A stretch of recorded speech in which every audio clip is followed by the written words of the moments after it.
ನಮಸ್ಕಾರ ಸ್ನೇಹಿತರೆ, ನಮ್ಮ ಚಾನೆಲ್ಗೆ ನಿಮ್ಮೆಲ್ಲರಿಗೂ ಹೃತ್ಪೂರ್ವಕ ಸ್ವಾಗತ. ಇಂದು 11 ಜುಲೈ 2026. ಕರ್ನಾಟಕದ ಪ್ರಮುಖ ಜಿಲ್ಲೆಗಳಾದ ಶಿವಮೊಗ್ಗ, ಚಿಕ್ಕಮಗಳೂರು, ದಾವಣಗೆರೆ, ತುಮಕೂರು ಹಾಗೂ ಬೆಂಗಳೂರಿನ ಇಂದಿನ ಹವಾಮಾನ ಮುನ್ಸೂಚನೆಯನ್ನು ನೋಡೋಣ. ಮೊದಲಿಗೆ ಶಿವಮೊಗ್ಗ ಜಿಲ್ಲೆ. ಇಂದು ಜಿಲ್ಲೆಯ ಹಲವೆಡೆ ಮೋಡ ಕವಿದ ವಾತಾವರಣ ಮುಂದುವರಿಯಲಿದೆ. ಭಾರತೀಯ ಹವಾಮಾನ ಇಲಾಖೆಯ ಮುನ್ಸೂಚನೆಯ ಪ್ರಕಾರ ಕೆಲವು ಪ್ರದೇಶಗಳಲ್ಲಿ ಉತ್ತಮ ಮಳೆಯ ಸಾಧ್ಯತೆ ಇದೆ. ಕೆಲವೆಡೆ ಭಾರೀ ಮಳೆಯಾಗುವ ಸಾಧ್ಯತೆಯೂ ಇದೆ. ಗಾಳಿಯ ವೇಗ ಗಂಟೆಗೆ ಸುಮಾರು 40 ರಿಂದ 50 ಕಿಲೋಮೀಟರ್ ತಲುಪುವ ಸಾಧ್ಯತೆ ಇದೆ. ರೈತರು ಅಡಿಕೆ, ತೆಂಗು, ಬಾಳೆ ಹಾಗೂ ಮೆಣಸು ತೋಟಗಳಲ್ಲಿ ನೀರು ನಿಲ್ಲದಂತೆ ಮುನ್ನೆಚ್ಚರಿಕೆ ವಹಿಸುವುದು ಉತ್ತಮ. ಈಗ ಚಿಕ್ಕಮಗಳೂರು ಜಿಲ್ಲೆಯ ಮಾಹಿತಿ.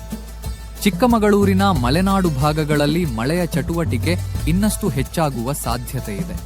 ದಿನವಿಡೀ ಮೋಡ ಕವಿದ ವಾತಾವರಣ ಇರಬಹುದು. ಗುಡುಗು ಮತ್ತು ಮಿಂಚಿನೊಂದಿಗೆ ಮಳೆಯಾಗುವ ಸಾಧ್ಯತೆ ಇರುವುದರಿಂದ ಹೊರಾಂಗಣ ಕೆಲಸ ಮಾಡುವವರು ಎಚ್ಚರಿಕೆಯಿಂದ ಇರಬೇಕು. ಬೆಟ್ಟ ಪ್ರದೇಶಗಳಲ್ಲಿ ಪ್ರಯಾಣಿಸುವವರು ಜಾಗ್ರತೆಯಿಂದ ವಾಹನ ಚಲಾಯಿಸಿ. ಇದೀಗ ದಾವಣಗೆರೆ ಜಿಲ್ಲೆ. ದಾವಣಗೆರೆಯಲ್ಲಿ ಸಾಧಾರಣದಿಂದ ಮಧ್ಯಮ ಮಳೆಯ ಸಾಧ್ಯತೆ ಇದೆ. ಕೆಲವು ಕಡೆ ಸಂಜೆ ವೇಳೆಗೆ ಗುಡುಗು ಸಹಿತ ಮಳೆಯಾಗಬಹುದು. ಕೃಷಿ ಕೆಲಸಗಳನ್ನು ಹವಾಮಾನದ ಅನುಗುಣವಾಗಿ ಯೋಜನೆ ಮಾಡಿಕೊಳ್ಳುವುದು ಉತ್ತಮ. ಕೊಯ್ಲು ಮಾಡಿದ ಬೆಳೆಗಳನ್ನು ಸುರಕ್ಷಿತವಾಗಿ ಮುಚ್ಚಿ ಇಡುವುದು ಸೂಕ್ತ. ಮುಂದೆ ತುಮಕೂರು ಜಿಲ್ಲೆ. ತುಮಕೂರಿನಲ್ಲಿ ಇಂದು ಮೋಡ ಕವಿದ ವಾತಾವರಣದೊಂದಿಗೆ ಮಧ್ಯಮ ಮಳೆಯ ಸಾಧ್ಯತೆ ಇದೆ. ಕೆಲವೆಡೆ ಬಲವಾದ ಗಾಳಿಯೂ ಬೀಸಬಹುದು. ರಸ್ತೆಗಳಲ್ಲಿ ಜಾರುವ ಪರಿಸ್ಥಿತಿ ಇರುವುದರಿಂದ ವಾಹನ ಸವಾರರು ಎಚ್ಚರಿಕೆಯಿಂದ ಸಂಚರಿಸಿ. ಕೊನೆಯದಾಗಿ ಬೆಂಗಳೂರು. ಬೆಂಗಳೂರು ನಗರ ಹಾಗೂ ಸುತ್ತಮುತ್ತಲಿನ ಪ್ರದೇಶಗಳಲ್ಲಿ ದಿನದ ವಿವಿಧ ಸಮಯಗಳಲ್ಲಿ ತುಂತುರುದಿಂದ ಮಧ್ಯಮ ಮಳೆಯಾಗುವ ಸಾಧ್ಯತೆ ಇದೆ. ಕಚೇರಿಗೆ ಹೋಗುವವರು ಮತ್ತು ವಿದ್ಯಾರ್ಥಿಗಳು ಛತ್ರಿ ಅಥವಾ ರೈನ್ಕೋಟ್ ಜೊತೆಯಲ್ಲಿ ಇಟ್ಟುಕೊಳ್ಳುವುದು ಉತ್ತಮ. ಸಂಜೆ ವೇಳೆಗೆ ವಾಹನ ದಟ್ಟಣೆ ಹೆಚ್ಚಾಗುವ ಸಾಧ್ಯತೆ ಇದೆ.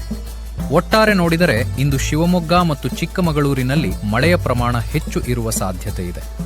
ದಾವಣಗೆರೆ, ತುಮಕೂರು ಹಾಗೂ ಬೆಂಗಳೂರಿನಲ್ಲಿ ಸಾಧಾರಣದಿಂದ ಮಧ್ಯಮ ಮಳೆಯ ನಿರೀಕ್ಷೆ ಇದೆ.